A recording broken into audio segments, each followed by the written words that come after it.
Peoples party के को chairman Asif Ali Zardari चयो हुननि पंहिंजी सियासत कमज़ोर करे पाकिस्तान बचाइण जी कोशिश कई।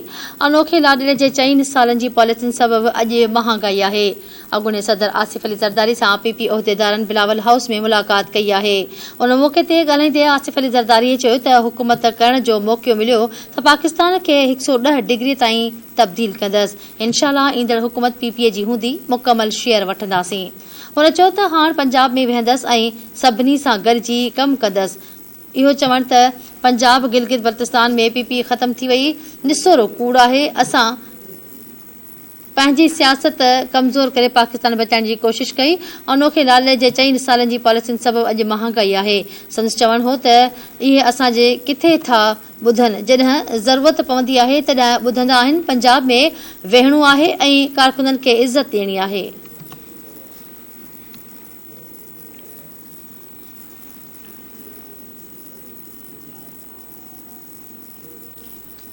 वज़ीर आज़म शहबाज शरीफ़ परॾेही वज़ीर बिलावल भुट्टो ज़रदारी सां टेलीफोन ते राब्तो कयो आहे। पीपी चेयरमैन ऐं परॾेही वज़ीर बिलावल भुट्टो ज़रदारी खे वज़ीर आज़म शहबाज शरीफ़ फ़ोन कई। वज़ीर आज़म FATF जी ग्रे लिस्ट मां निकिरण जा हदफ़ मुकमल थियण ते परॾेही वज़ीर खे मुबारक ॾिनी। ॻाल्हि ॿोल दौरान वज़ीर आज़म शहबाज शरीफ़ चयो त परॾेही वज़ारत जी सॼी टीम मुबारकुनि जी हक़दार आहे।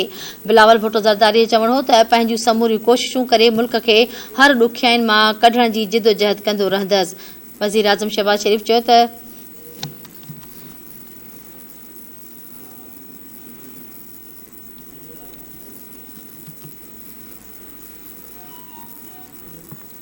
वज़ीर आज़म शहबाज शरीफ़ chief of army chief general Qamar Javed Bajwa खे FATF जी ग्रे लिस्ट जा शर्त पूरा थियण ते मुबारक पेश कई ऐं GHQ में कोर सेल जे क़याम वारे फ़ैसिले खे साराहियो। वज़ीर आज़म हाउस मूजिब शहबाज शरीफ़ FATF ग्रे लिस्ट जा समूरा शर्त पूरा थियण ऐं FATF पारां उन जो एतिराफ़ करण खे पाकिस्तान जी कामयाबी करार ॾींदे समूरनि लाॻापियल उहिदेदारनि शख़्सियतनि खे फ़ोन करे मुबारकबाद पेश कई। शहबाज शरीफ़ पाक फ़ौज जे सिपह सालार जनरल कमर जावेद बाजवा सां बि टेलीफोन ते राब्तो कयो ऐं FATF जी ग्रे लिस्ट बाबति समूरा शर्त पूरा थियण जो ऐलान ते पिणु मुबारकबाद पेश कई।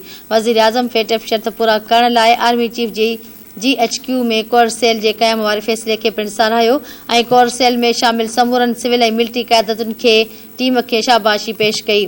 शहबाज शरीफ़ आर्मी चीफ खे चयो आहे त कोर सेल में शामिल समूरी सिविल ऐं मिलिट्री क़यादत ऐं संदुनि टीमुनि खे मुबारकबाद पेश करियां थो। पाकिस्तान जी फतह लाइ कमु कंदड़ टीम जी हर फ़र्द ते क़ौम खे फ़ख़्रु आहे।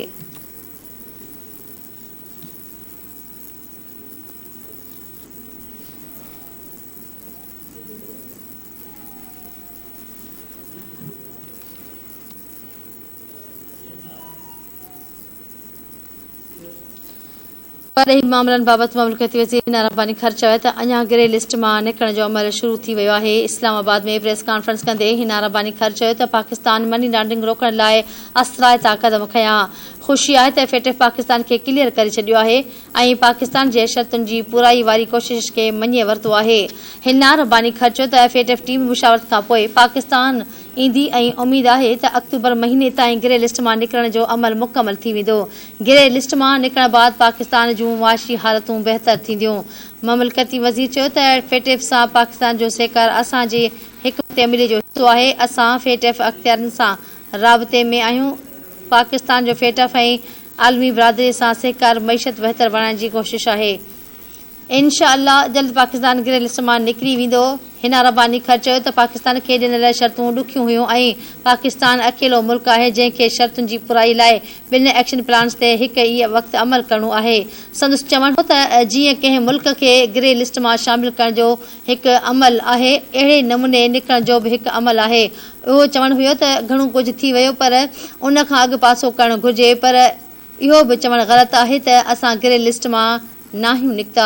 हिन वक़्तु ग्रे लिस्ट मां निकिरण वारे अमल जो पहिरियों ऐं आख़िरी मरहलो शुरू थी चुको आहे। असां उन मरहले खां सवाइ नथा निकिरी सघूं। छिकताण त इहे समूरा अमल ग्रे लिस्ट मां निकिरण लाइ घुर्बल हूंदा आहिनि। हिना रब्बानी ख़र चयो त पाकिस्तान दहशतगर्दनि जी माली मदद खे रोकियो आहे। हाणे ॿियनि मुल्कनि जी मदद करण वारी पोज़ीशन में आहियूं। जेको थियो सो थियो, हाणे असांखे अॻिते वधिणो आहे। पाकिस्तान खे ॿीहर साॻियुनि हालतुनि ॾांहुं वठी वञिणो पवंदो। गंबट में मकानी चूंड मुहिम के सिलसिले में समाजी अगवान पारां जलसो मुनक़िद करायो वियो आहे। हादी ॾिनो शेख पारां मुनक़िद जलसे में फंक्शनल मुस्लिम लीग अगवान इस्माइल शाह, चेयरमैनशिप जे उम्मीदवार शेख ख़ालिद हुसैन ऐं सैयद जाबिर शाह समेत शहरनि जी वॾे अंक में शिरकत हुई।